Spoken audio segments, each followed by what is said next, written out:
Silchar Ramakrishna mission में बना है भव्य मंदिर, जिसे देखने के लिए बहुत सारे लोग मंदिर में आ रहे हैं, पर भीड़ के वजह से अच्छे से दर्शन ही नहीं हो पा रहा है। बट कोई नहीं, आज मैं आई हूँ ठाकुर के दर्शन करने और साथ साथ आप सबको भी दिखा दे। Hello and welcome to my vlog. दोस्तों, सिलचर रामकृष्ण मिशन का 100 इयर्स पूरा हो गया है। इसी के कारण यहाँ पर चल रहा है बहुत बड़ा उत्सव। चल रहा था, लेकिन यहाँ पर बहुत ज़्यादा भीड़ था। पर आज मुझे लगा थोड़ा सुकून में मैं भगवान के दर्शन करती हूँ, तो आज मैं यहाँ पर आ गई हूँ। तो चलिए करते हैं यहाँ पर सिलचर रामकृष्ण मिशन में नए मंदिर में भगवान के दर्शन। Let's go. अब यहाँ मंदिर में दर्शन करने में कई बार आई हूँ और मुझे बहुत अच्छा लगा, लेकिन यहाँ पर भीड़ कुछ ज्यादा ही था, तो मैंने वीडियो नहीं बनाया। इस वीडियो को भी मैंने 2 दिन में रिकॉर्ड किया। पहले दिन जब मैं आई थी मुझे लगा लोग नहीं होंगे यहाँ पर ज्यादा, लेकिन बहुत ज्यादा लोग थे।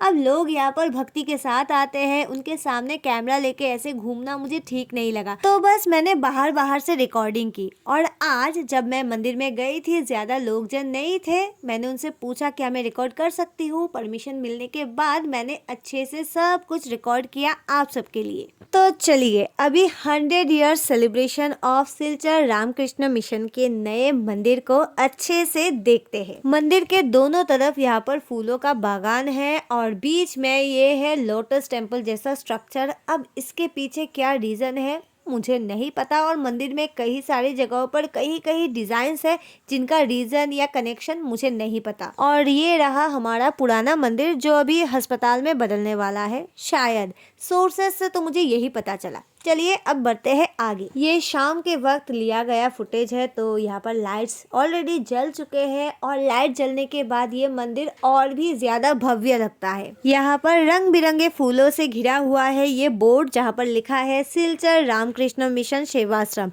और दोनों तरफ है हमारे नंदी महाराज। चलिए अब यहाँ से बढ़ते हैं आगे और कोशिश करते हैं हर एक चीज को देखने की और समझने की। अब मैंने पहले ही बता दिया है, यहाँ पर कई सारी ऐसी चीजें हैं जो मुझे समझ में नहीं आया है, तो अगर आपको इसके तात्पर्य पता हो तो मुझे कमेंट में ज़रूर बताएं।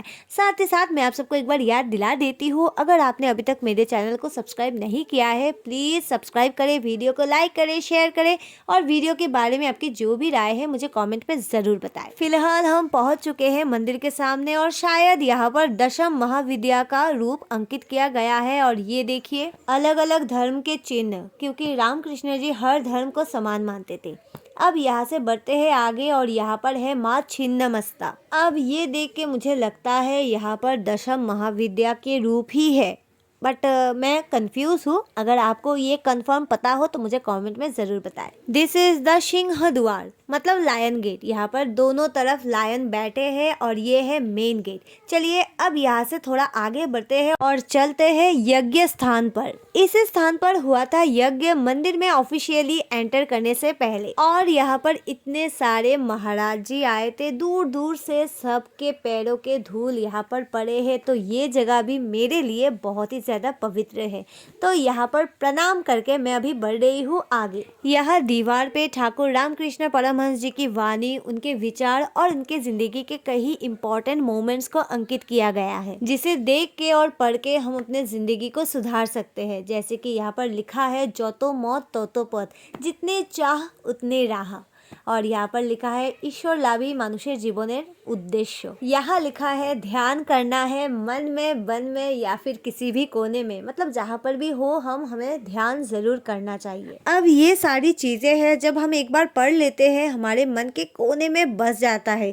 भले ही हमें याद ना रहे, लेकिन जब भी हम कोई काम करते हैं वो जरूर उससे इंस्पायर्ड होता है। जैसे कि यहाँ पर लिखा है जेनो आर क्यों ना थक तुम्हारे एक जन माँ है। ये कुछ ऐसे शब्द है, ऐसे विश्वास है जो शायद हर कोई ना समझे। यहाँ पर मैं किसी को छोटा या इनसेंसिटिव फील नहीं करा रही हूँ, लेकिन हर किसी का अलग अलग प्रोसेस होता है, हर किसी का विश्वास अलग अलग होता है। मेरा सिस्टम कुछ अलग है। जब भी मैं लो फील करती हूँ, जब मुझे रोना आता है, तब ये सारी चीजें मुझे याद आती है, और यही है जो मुझे शक्ति देती है to bounce back in the life and conquer the world. यही है वो चीज। चलिए कोई नहीं, अब यहाँ से बढ़ते हैं हैं आगे, क्योंकि अगर इस मैटर को मैं खींचूंगी तो कुछ ज्यादा ही खींच जाएगा। एनीवे, यहाँ पर भी आप देख सकते हो तरह तरह की मूर्तियां हैं। कई सारे मूर्तियां मुझे समझ में तो आ रहा है, लेकिन कई सारे ऐसे भी है जो मुझे समझ में नहीं आया है। ये रहा नीचे का रूम, जहाँ पर काफी सारे लोग तो है, पर मुझे अभी यहाँ पर नहीं जाना है। मुझे जाना है सीधे फर्स्ट फ्लोर पर, क्योंकि ठाकुर श्री राम कृष्ण जी वहाँ पर ही है। तो अभी मैं जल्दी से ऊपर जाती हूँ, क्योंकि मुझसे सब्र ही नहीं हो रहा। यहाँ लेफ्ट साइड में है सीढ़ियाँ और राइट साइड में है रैंप, क्योंकि अगर कोई सीढ़ियों से ना जा पाए तो रैंप से आसानी से जा पाए।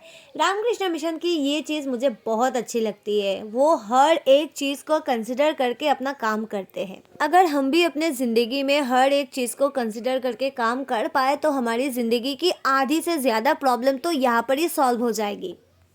और ये देखिए यहाँ का व्यू। आई डोंट थिंक अभी मैं कैमरा लेके सबके सामने ऐसे घूम सकती हूँ, तो मैं वहाँ से निकल गई और आज मैं यहाँ पर फिर से आई हूँ जब यहाँ पर कोई भी नहीं है। I mean, थोड़े बहुत लोग हैं। तो चलिए अभी मैं आपको कराती हूँ हमारे ठाकुर श्री रामकृष्ण परमहंस जी के दर्शन, वो भी बहुत ही शांति और सुकून के साथ। अभी अभी यहाँ सुबह का पूजा खत्म हुआ है, तो पूजा के बाद के जो रिचुअल्स है, साफ सफाई और सब कुछ समेट के रखना, वो अभी यहाँ पर चल रहा है। और आज हमारे भगवान गेरुआ वस्त्र में है। वैसे आप सबको एक बार मैं बता देती हूँ, भगवान के ड्रेस रोज चेंज होते हैं। जब मैं पहले दिन आई थी वो पीले वस्त्र में थे, दूसरे दिन जब मैं आई थी उन्होंने गुलाबी पोशाक पहना था, और आज गेरुआ रंग। साथ ही साथ यहाँ पर स्वामी विवेकानंद जी और माँ शारदा देवी तो है ही। तो सबसे आशीर्वाद लेके मैं यहाँ पर थोड़ी देर के लिए बैठी थी। गई तो थी मैं 15-20 मिनट के लिए, लेकिन 1 घंटा कैसे निकल गया मुझे पता ही नहीं चला। खैर, अभी मैं आपको यहाँ की बाकी सारी चीजें भी दिखाती हूँ। यहाँ दीवार पे ठाकुर के महान भक्तों के फोटोज लगे हुए हैं, जैसे पहले मंदिर में था बिल्कुल वैसे ही। और यहाँ ठाकुर के बिल्कुल ऑपोजिट डायरेक्शन में है ये आंखें। अब इन आँखों के बारे में क्या ही बोलूँ। कुछ देर के लिए मैं तो बिल्कुल फ्रीज हो गई, यहाँ पर देख ही रही थी और मैं क्या बोलूँ, मेरे पास तो शब्द ही नहीं है। मैं पहले भी यहाँ पर आई हूँ, मुझे अच्छा लगा, लेकिन आज का जो फीलिंग्स है वो काफ़ी ज़्यादा डिफरेंट है। अब पहले जब भी मुझे वक्त मिलता था मैं यहाँ पर आती थी, लेकिन अब लगता है मुझे और फ्रिक्वेंटली यहाँ पर आना चाहिए। और ये रहा ऊपर से यहाँ का व्यू, बहुत ही ज़्यादा मेस्मराइजिंग। नीचे सिंह द्वार के 2 सिंह बैठे हैं और उनके ऊपर मैं यहाँ पर खड़ी हूँ और यहाँ से देख रही हूँ यहाँ का भव्य नज़ारा। अगर आप सिलचर से हो तो मुझे पता है आप यहाँ पर गए ही हो, और अगर ना जा पाए हो तो प्लीज़ एक बार तो आप ज़रूर जाए। सुबह 6 बजे से 11:30 बजे तक मंदिर खुला रहता है और तब ज़्यादा भीड़ भी नहीं होती। यहाँ दरवाजे पर एक तरफ है राम, एक तरफ है कृष्ण, और बीच में दूर बैठे हैं हमारे राम कृष्ण। सब प्रभु की ही इच्छा है और उन्हीं की कृपा से आज मैं यहाँ पर आ पाई, तो उनको मन से बहुत बहुत धन्यवाद। अभी मैं यहाँ से जा रही हूँ नीचे की ओर। 15 मिनट के लिए मैं यहाँ पर आज आई थी, लेकिन 1 घंटा कब हो गया मुझे पता ही नहीं चला। अभी भी जाने में मुझे काफ़ी टाइम लगेगा, क्योंकि हर एक चीज़ को अच्छे से मैं देखते हुए और आप सबको दिखाते हुए जाऊँगी। और ये रहा मुख्य द्वार। सीढ़ियों से और रैंप से जो भी आते हैं यही द्वार है जो हमें पहले मिलता है, और इसी द्वार से होते हुए अभी हम जा रहे हैं नीचे की ओर, मतलब मंदिर से बाहर। और हाँ, बहुत जल्द मैं यहाँ पर वापस आऊँगी। पहले जब मैं यहाँ पर आई थी बहुत ज़्यादा भीड़ था, और आज जानबूझकर मैं ऐसे टाइम पे आई हूँ जब भीड़ ना हो, और मैं अंदर बैठी थी। पता नहीं कब 1 घंटा निकल गया मुझे पता ही नहीं चला। तो अभी मैं यहाँ से वापस जा रही हूँ, और देखिए जाने का मन ही नहीं कर रहा। आई थिंक अब सिलचर में ये एक ऐसी जगह है जहाँ पर मैं कभी भी आ सकती हूँ, बैठ सकती हूँ। पहले भी मैं आती थी यहाँ पर जब मंदिर यहाँ पर था, पर अब यहाँ की बात ही कुछ और है। तो जब भी मौका मिलेगा मैं यहाँ पर आती रहूँगी। और अब वीडियोज़ अलाउ था, यहाँ पर कुछ लिखा नहीं था, तो मैंने फ़ोटोज़ वीडियोज़ खींचे, लेकिन मुझे नहीं लगता आगे ये पॉसिबल होगा, मतलब वीडियो फ़ोटो लेना। तो जैसे इंस्ट्रक्शंस होंगे वैसे ही चलेगा।